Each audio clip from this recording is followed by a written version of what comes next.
Okay, so we're going to go ahead and change our attention to thinking exclusively about electrons.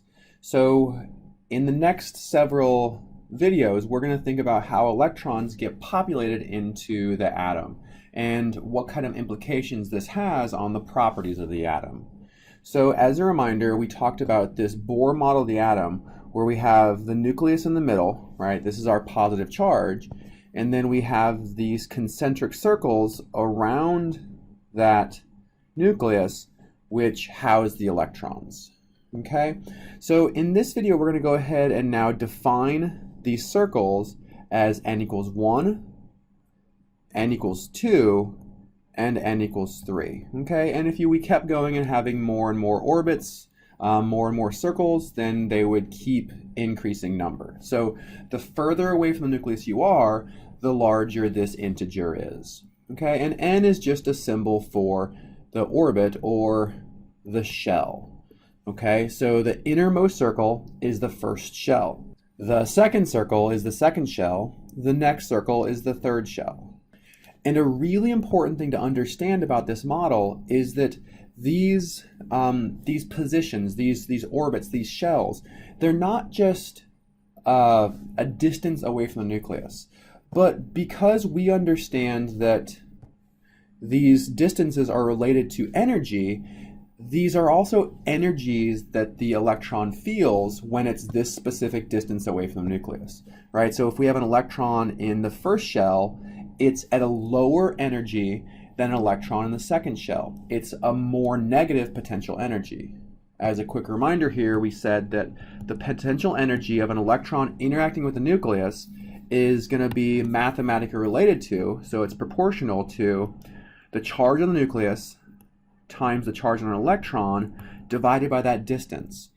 So since we're moving away from the nucleus, as we move from the first shell to the second shell, that's making this potential energy less negative. And that's really, really important when we think about how electrons go into the atom. Okay, so if way up here we have a charge, so this is an energy of 0 at the top. So our potential energy equals 0 at the very, very top here. Okay, and as let's see, so our first shell, n equals 1, is the closest to the nucleus. So this is actually at the lowest energy. Okay, the closest to the nucleus is the lowest energy because the potential energy is the most negative at this position.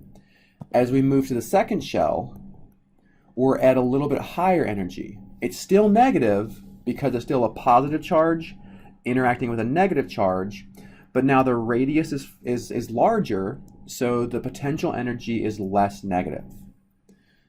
If we move to the third shell, we're now even further away, making the potential energy less negative. Okay, so we end up kind of like having this ladder. And this ladder, this energy ladder that we're looking at here, corresponds with the Bohr model of the atom because the innermost shell is at the lowest energy, right? This is our innermost shell at the lowest energy. The second shell is the second lowest energy. The third shell is the third lowest energy, right? And if you kept going, you could keep increasing the distance from the nucleus, and that would continue bringing that potential energy closer and closer to 0.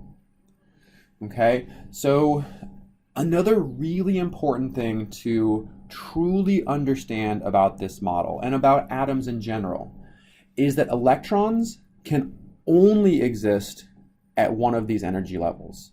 Okay, so you can have an electron existing here, right? So this is an electron. You have an electron existing in the first shell, the first orbit, or you can have an electron at the second shell. You can have an electron in the third shell, but an electron cannot exist at an energy or a distance between these energies. So it cannot exist here. Think about it as a ladder, right? So if we have a ladder here, this ladder has rungs, it has steps. And if you were try to step from the ground up to the first step, you could do that. You could step from the first step up to the second. But if you were to try to step to this position right here, you would fall back down to the second step. The same thing goes with electrons in an atom. They cannot exist between these very specific energy levels. And this is an idea known as the quantization of energy.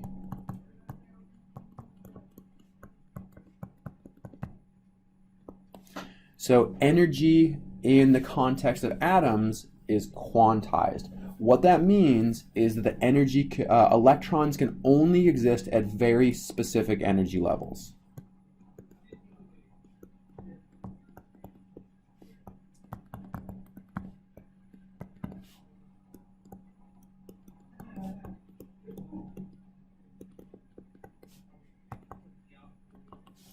Okay? This is an incredibly important concept to truly understand, but it's pretty simple, right? The quantization of energy just tells us that the electrons can only exist at specific energy levels. It starts getting complicated when we try to calculate the energy of those levels. But as it turns out, if we're a hydrogen atom, it's pretty easy. So in the next video, we'll explore a way to calculate the energy of each of these different levels in a hydrogen atom.